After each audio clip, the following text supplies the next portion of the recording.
seniors, dear friends and colleagues. I must say it's a great pleasure and great honor to be in this beautiful city of Cairo.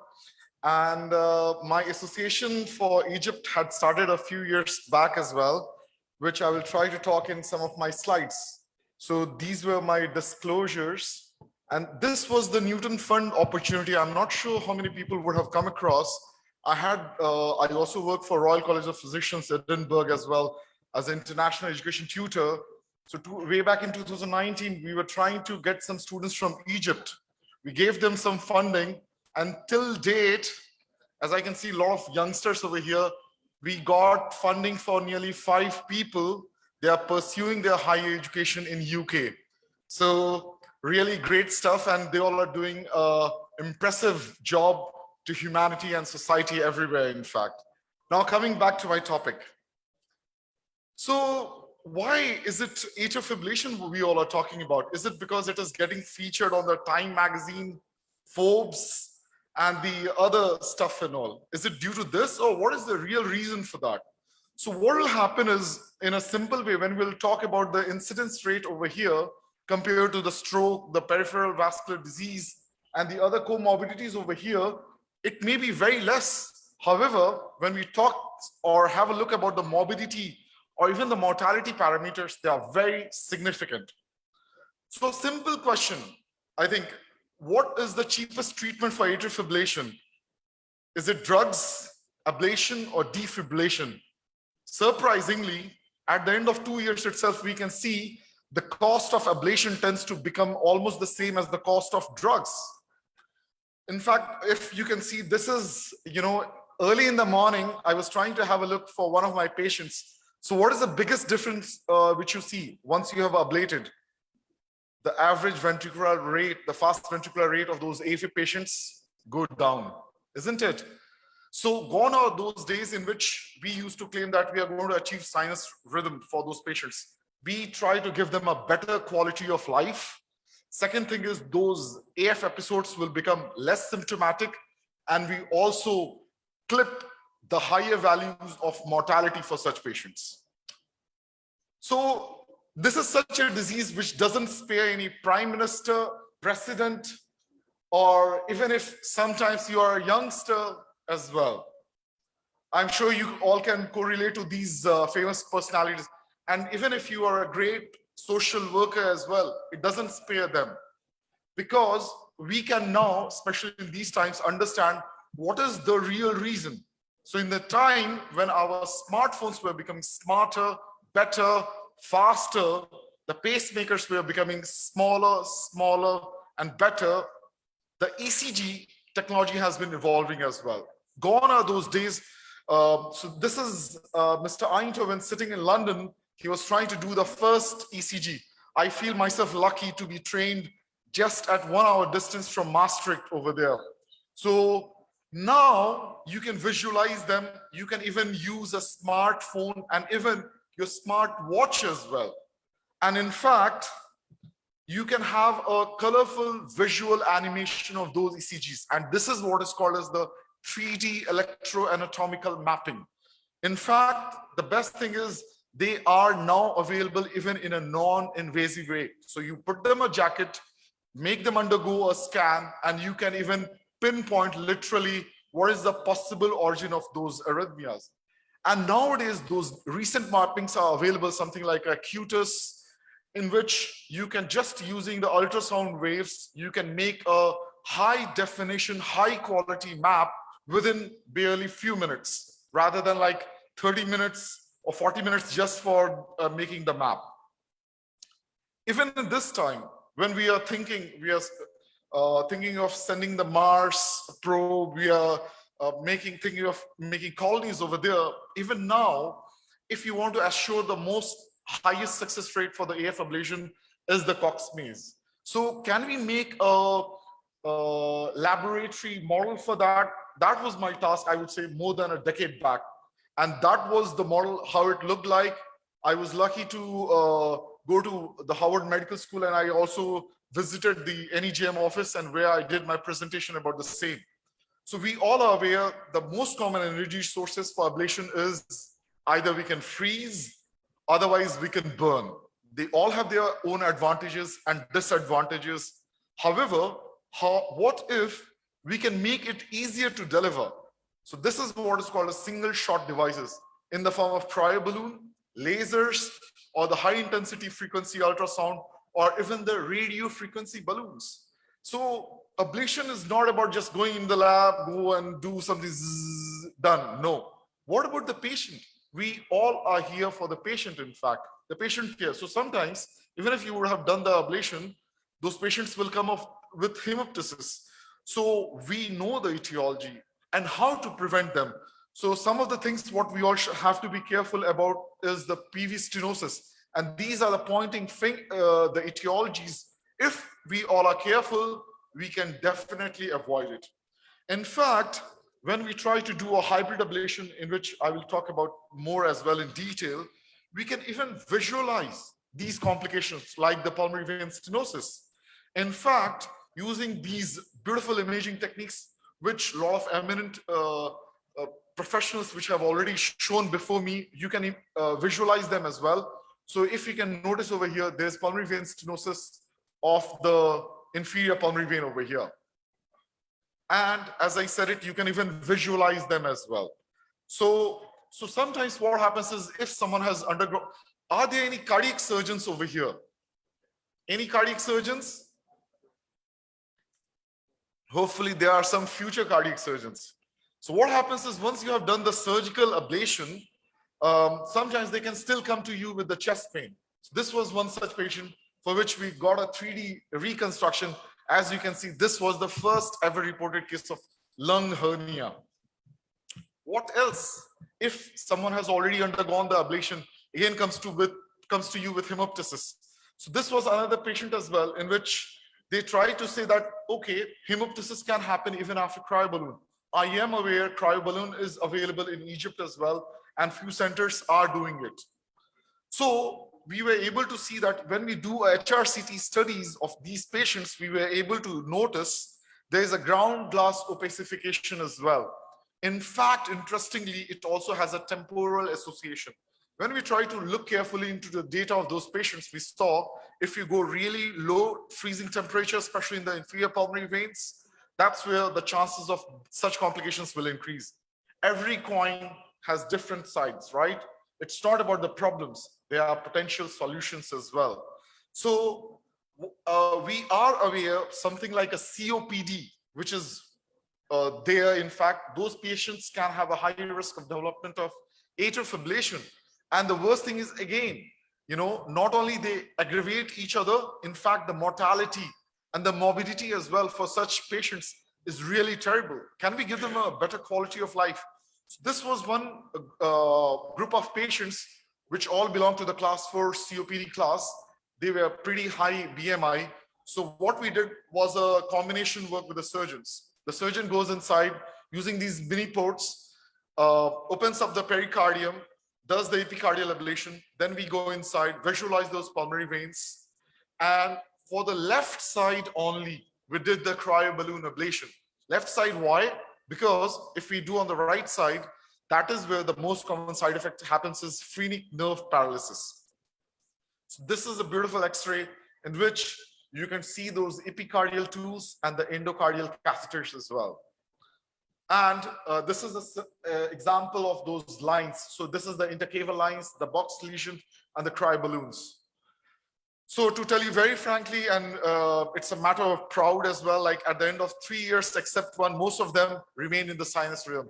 Now, there's no doubt about this. There's an established role of left atrial appendage occlusion devices, even for the persistent atrial fibrillation as well. How many people over here like sandwiches?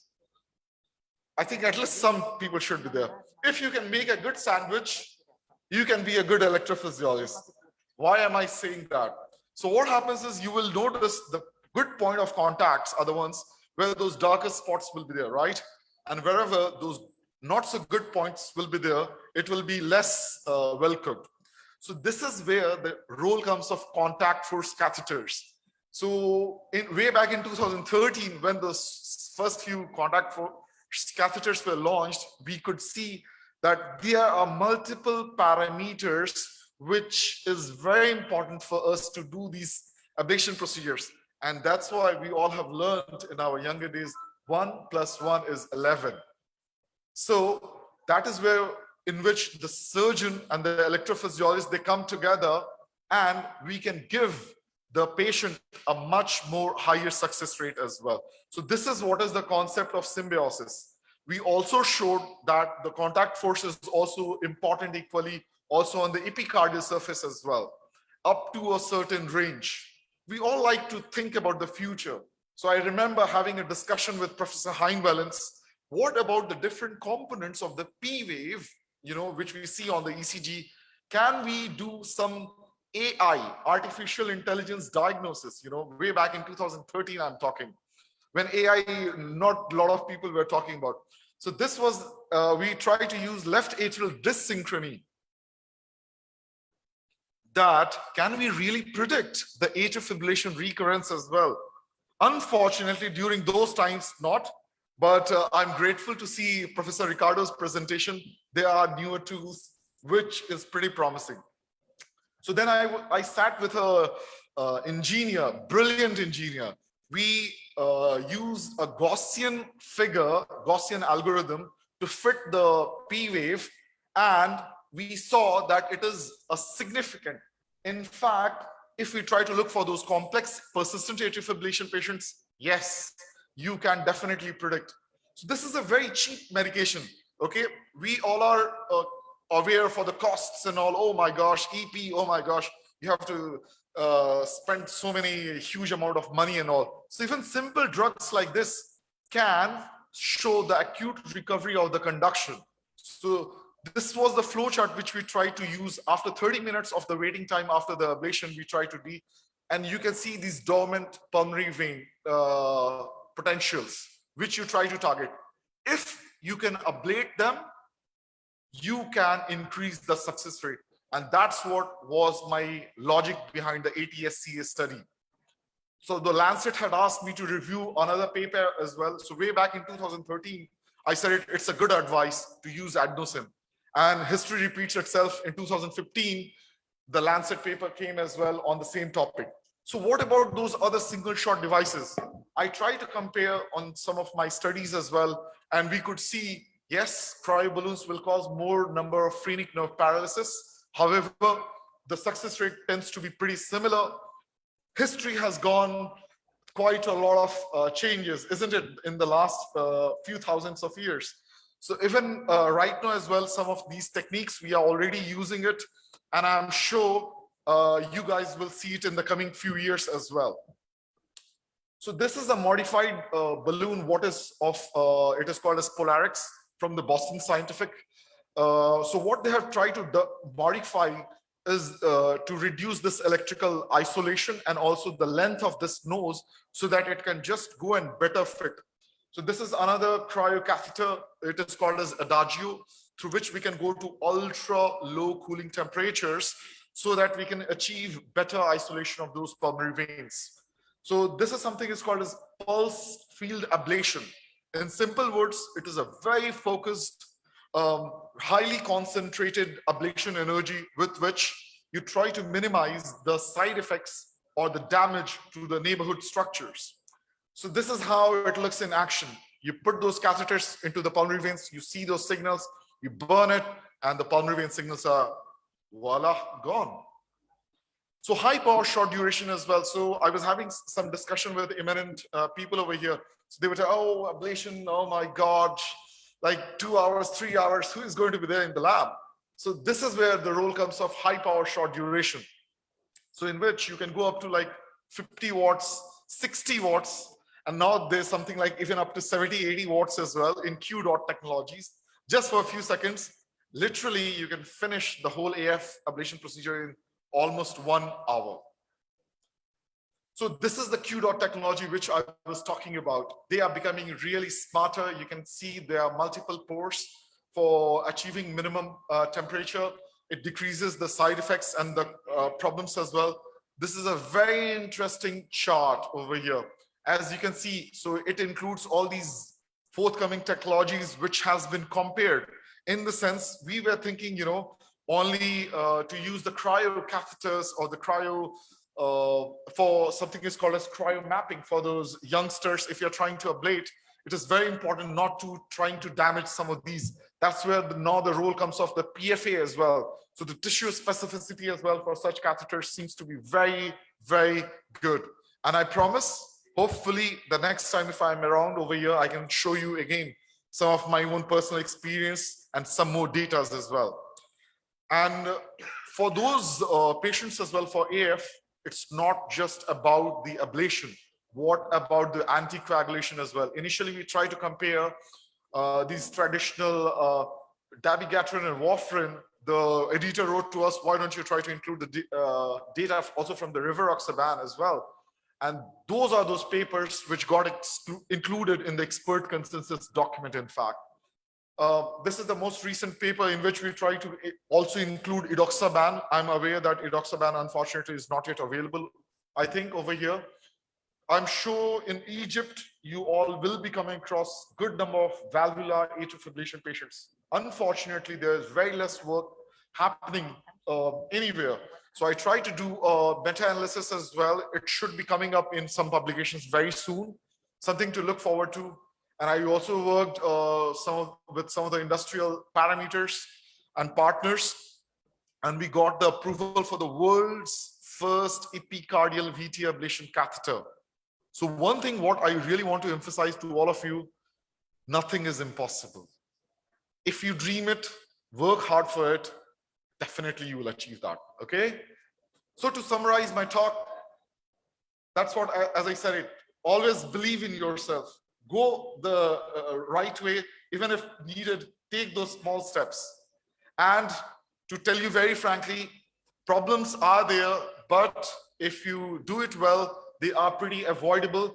And this is a YouTube channel I can see over here. So this is all available for free. You can go and subscribe over there, and a lot of these things, whatever we are talking as well, the publications and all as well, you can access them all for free over there. Thank you so much. I'll be more than happy to answer any question.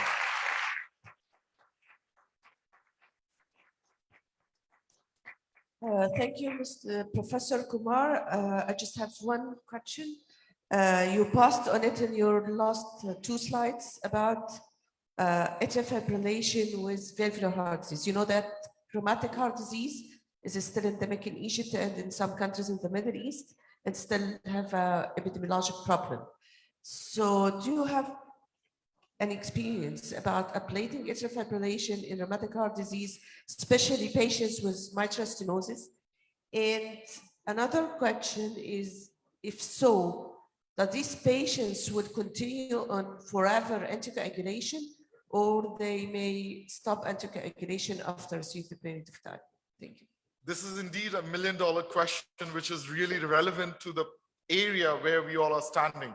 So what happens, unfortunately, is anywhere, if you will go through the guidelines and all, they'll be talking about the anticoagulation, ablation and all, but they will always use the word non-valvular. But what about those valvular AF patients? Are we going to ignore them? No, we can't. So I think people will have to take those initiatives. And that was one of the reasons as well, I came across this meta-analysis. Meta-analysis, why? We try to put those, whatever existent data and all we have across China, across India, some of South Africa and other countries as well. Interestingly, you can achieve at least 40 to 50% annual success rate. Even in that, always the first thing is try to predispose the, try to take care of the predisposing risk factor, which is mitral stenosis if you can. And as I said, after that, definitely you can assure them a good atrial fibrillation free quality of life for those. Thank you. Any question from the floor? Yes, Dr. Azza. It's just a comment and not a question. Being an electrophysiologist, I appreciate definitely ablation for atrial fibrillation, and you have discussed a lot of mechanisms. However, in Egypt, cardiologists and interventionists, although we appreciate the sinus rhythm and the P wave, but they always accuse us of the failure rates, especially that our numbers are not so much. And the learning curve is, and we don't use all this technology. Do you have any comment for this, or would you like to send a message for cardiologists and interventionists for this? Absolutely. So this was the reason I showed you one of those traces from one of my patients. So I was just going through in the morning. So gone are those days, and I really emphasized it as well, that we used to claim that we are going to give you sinus rhythm. No, it's not about achieving the sinus rhythm.